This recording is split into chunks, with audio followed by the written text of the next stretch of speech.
Okay, you may be wondering what this is.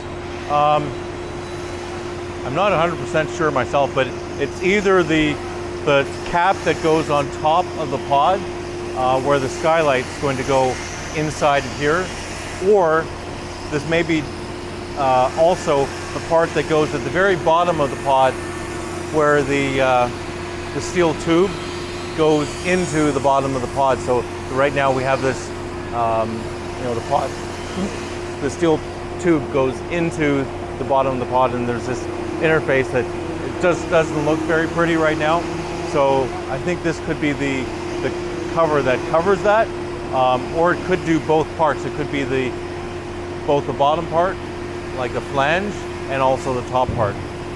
We'll see how it works out, but that's my hunch of what this is. I'm not sure, but when we take a walk out there later, you'll see that it looks really kind of yucky with the interface, because there is no interface, and it's just very rough right now.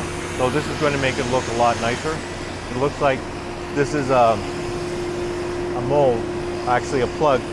So the part is going to be made after we make the mold from this piece. So I think it's going well.